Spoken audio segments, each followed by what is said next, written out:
মৌলভীবাজারের কমলগঞ্জে প্রায় ১.৫ কোটি টাকা ব্যয়ে নির্মাণাধীন একটি সেতুর কাজ দীর্ঘদিন ধরে বন্ধ। এতে চরম দুর্ভোগে পড়েছেন ২৫ থেকে ৩০ হাজার মানুষ। বিকল্প হিসেবে তৈরি বাঁশের সাঁকুটিও ঝুঁকিপূর্ণ। ফলে সবচেয়ে বেশি ভোগান্তিতে পড়ছেন রোগী, শিক্ষার্থী ও কৃষিপণ্য পরিবহনকারীরা। মৌলভীবাজারের কমলগঞ্জ উপজেলার ইসলামপুর ইউনিয়নের দক্ষিণ ও উত্তর কানাইদেশী গ্রামের সংযোগস্থলে ১০ মিটার দৈর্ঘ্যের এই সেতুটির নির্মাণ কাজ শুরু হয় প্রায় ২ বছর আগে, কিন্তু কাজ অর্ধেকও শেষ না হতেই দীর্ঘদিন ধরে তা বন্ধ রয়েছে। এতে আশপাশের ৮ থেকে ১০টি গ্রামের মানুষের চলাচল হয়ে পড়েছে দুর্বিষহ। নগদ নিয়ে এলো হার না মানা হার অফার।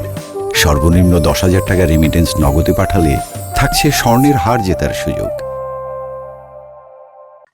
সেতুর পাশে চলাচলের জন্য তৈরি করা হয়েছে বাঁশের সাঁকো, তবে সেটিও অত্যন্ত ঝুঁকিপূর্ণ।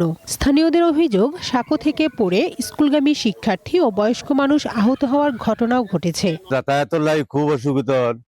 এলাকার একজন যদি অসুখ হয় তারা ডাক্তারও লইয়া যাওয়ার মতো আমরা রাস্তা নাই। তো কাজের মেয়াদ অনুযায়ী আপনার মার্চ মাসে কাজ শেষ হয়ে গেছে, কিন্তু এখনো হয় নাই। আর এই কালভার্টের এটা সমস্যা হইলো, কালভার্টের কোনো কাজ হয় নাই এখন পর্যন্ত।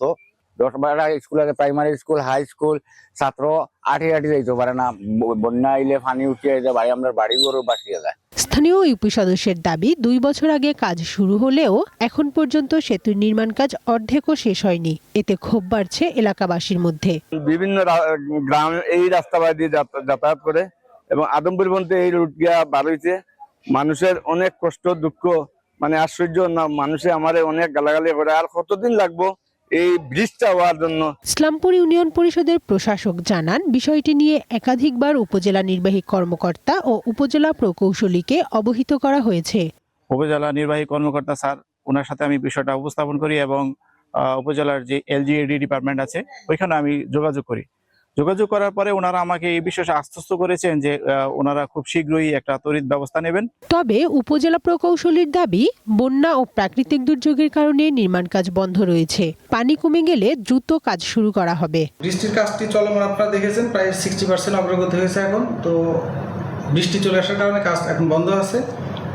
তো বর্ষার পরবর্তীতে আমাদের কাজ আবার শুরু হবে এবং এখন যে বাকি যে কাজটুকু আছে এটা করতে আসলে খুব একটা সময় লাগবে না। আমাদের ২ মাসের মতো সময় পেলে আমাদের এই কাজটা শেষ হয়ে যাবে। এদিকে সময় বাড়ানোর জন্য আবেদন করা হয়েছে জানিয়ে এলজিইডির নির্বাহী প্রকৌশলী বলছেন, আগামী ২ মাসের মধ্যে সেতুর নির্মাণ কাজ শেষ করার চেষ্টা চলছে। জুনে শেষ হয়ে গেছিল, আমরা সময়বদ্ধতার আবেদন ইতিমধ্যে প্রকল্প পরিচালক মহোদয়ের দপ্তরে প্রেরণ করা হয়েছে এবং আমরা আশা করা যায় এখন বর্ষার প্রায় শেষের দিকে আগামী ২ মাসের মধ্যে ইনশাআল্লাহ সমাপ্ত করা সম্ভব হবে আর কি।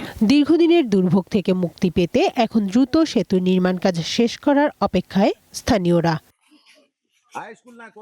One national desk.